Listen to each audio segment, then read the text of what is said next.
Hey! Salut JF, bienvenue au Power Hebdo. Salut Dominique, comment ça va? Ça va super bien. Et toi? Ça va super bien, merci. Donc, Cette semaine, on a un gros sujet, hein? oui, euh, 42e par Webdo. 42e.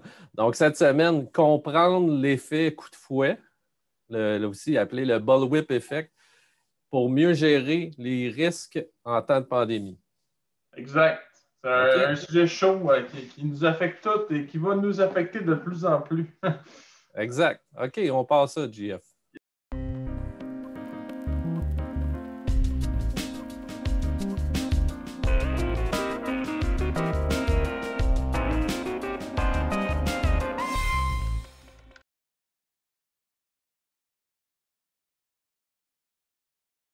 Donc, Donc, pourquoi on parle de bullwhip effect? tu n'as pas changé Écoute, ton.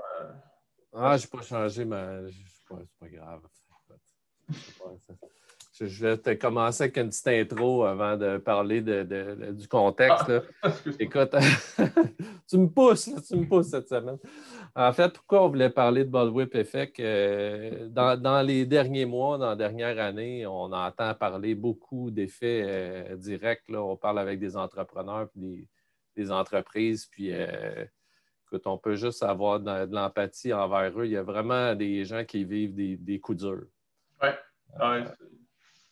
Puis comme consommateur, on va voir certains effets, mais comme entrepreneur, vraiment, là, moi j'ai entendu des gens me dire que, écoute, ils n'ont jamais vu ça, puis ils sont en affaires depuis des années. Puis souvent, on va dire, ouais, ben, il y a déjà eu des crises, puis on dit ça à chaque crise. Mais là, il y a vraiment des effets significatifs mondiaux, puis qui affectent les individus et les entreprises. Le bullwhip effect, l'effet coup de fouet, c'est un des facteurs qui explique certains effets, en tout cas, qui les amplifie. Fait qu'on en parle aujourd'hui. Exact. Dans le processus de mondialisation qu'on a, on vit des choses un peu toutes différentes dans différents pays avec les différents États. Puis, localement, ça a des effets. Là. On voyait dans le journal de Montréal, il parlait que les prix des produits de consommation vont être à la hausse à l'horizon. Le tarif du bois, qui n'est pas un impact de Whip Effect, mais il va avoir des impacts directs à cause que le gouvernement américain va imposer des tarifs douaniers supplémentaires aux Canadiens. Puis, on entendait aussi la semaine passée le TVA qui nous parlait que le gouvernement du Québec allait s'attaquer aux divans faits en Chine, qu'elle allait avoir des nouveaux tarifs douaniers. Donc là, il y a beaucoup de choses qui se passent en même temps là, pour essayer de contrer et de ramener un équilibre un peu plus stable là-dessus. Là. Exact. Là, c'est à mon tour de dire de passer à ta deuxième slide, JF. Effectivement, il y a des impacts concrets là, qui frappent des entreprises, des manufacturiers ou des distributeurs qui reçoivent des hausses de prix malades, jamais vues, des délais d'approvisionnement qui sont complètement hors contrôle. Donc, tu sais, les consommateurs, on vit ça de façon assez. C'est pas si pire. On a des retards sur certaines affaires, mais vraiment, il y a des gens qui pédalent dans leurs entreprises en ce moment et qui voient leur marge s'effriter de façon significative. À un moment donné, ça va frapper un petit peu plus dur. Il y a des façons de se prémunir contre ça, en tout cas de limiter les dégâts. On va en parler. Le bullwhip effect, si on va en termes d'explication, bon, je ne sais pas, moi, on le voit moins bien sur Ouais, ta slide. Je ne sais pas si on le voit bien j'allais sur dire le la slide. même chose. On peut revenir à slide de présentation pour voir l'effet, là, mais Oui, écoute, on le voit ici, là, ouais. regardez, dans le fond, qu'est-ce que c'est l'effet coup de fouet? C'est vraiment comme un fouet, là. Un fouet, au bout de notre main, il y a une petite oscillation. Au fur et à mesure où on s'éloigne, l'oscillation est de plus en plus grande. Qu'est-ce qui se passe, en fait? C'est qu'on a des clients qui arrivent dans des magasins, puis, par exemple, qui commandent un peu plus. Donc, disons, commandent 5 plus que d'habitude. Le détaillant, il reçoit ce signal-là. Lui, il dit il faut que je me fasse des stocks de sécurité. Il commande encore plus aux grossistes. Donc, ça vient de s'augmenter. On vient d'augmenter. Fait qu'on est passé peut-être 5 à 7-8. Le grossiste, il dit hey, moi aussi, il faut que je commande plus. Il envoie des. Lui aussi, il se fait des stocks de sécurité, puis il envoie une commande encore plus grosse au fabricant. Donc, au bout de la ligne, le fournisseur, là, lui, là, il y a un petit effet pour le client. Il y a peut-être une augmentation de 5 puis lui, il est en train de produire 40 de plus. Ah, c'est ça. Donc, cet effet-là est significatif. Puis dans des moments où les gens ont des comportements d'achat qui sont irréguliers, l'effet est encore plus fréquent puis plus amplifié. Donc, il y a différentes façons de s'en prévenir. Puis, dans le fond, qu'est-ce qui se passe au niveau de la demande? On a une impression chez le fournisseur que la demande est énorme, alors qu'il y a une petite augmentation. Puis, au niveau des inventaires, bien, il y a un effet dans l'autre sens. Donc, le fournisseur, lui, a plus d'inventaire, le fabricant encore un petit peu moins, le grossiste un petit peu moins. Donc, les signaux sont complètement déréglés. Oui. Donc, c'est un effet qui affecte tout le monde. On s'en va, dans le fond, le world is flat. Je voulais juste faire un petit segway sur ça. Dans le fond, on parlait des effets locaux, mais il n'y a plus rien de local maintenant, là.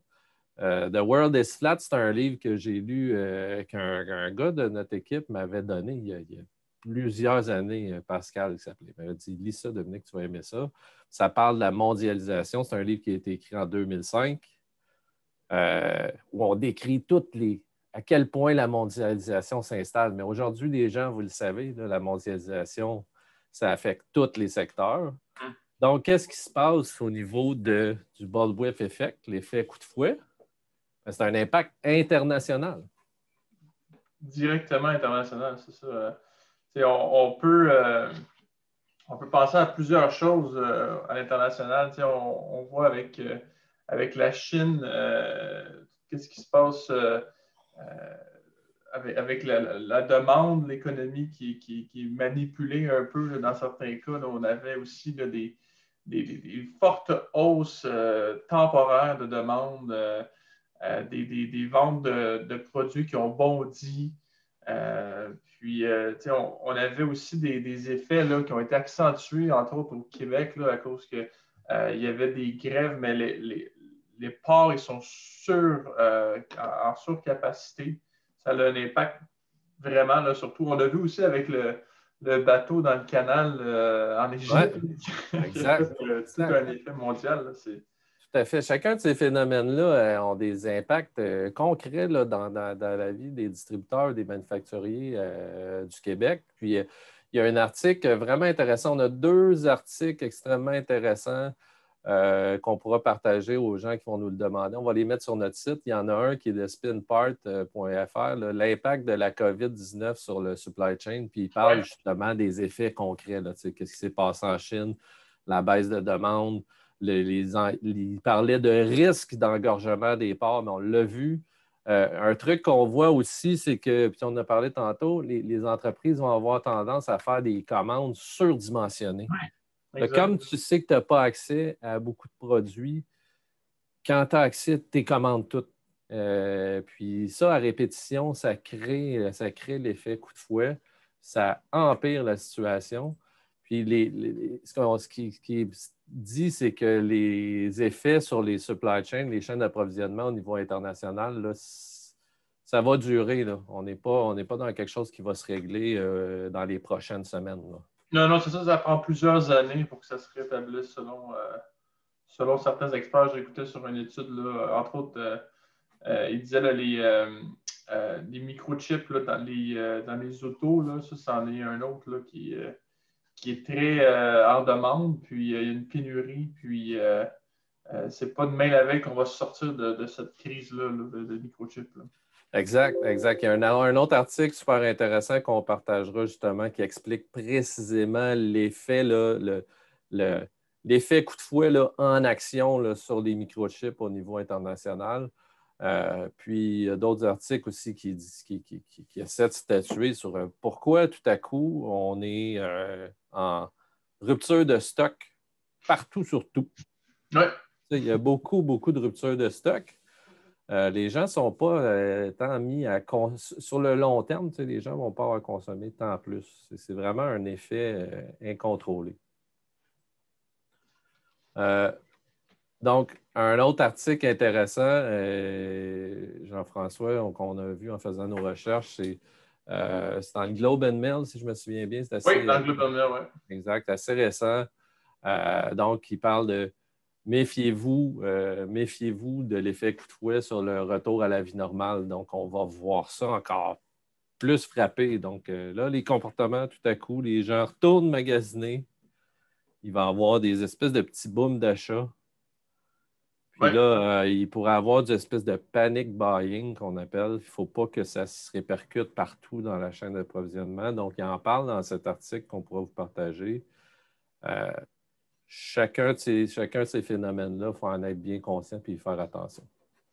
Oui, c'est ça. Puis il disait même, par exemple, là, il y a un article que je trouve intéressant. Apple, il se lance dans la construction automobile, puis il disait le fait qu'Apple possède des usines de création de microchips, ça va leur donner un avantage concurrentiel qui est quasi déloyal.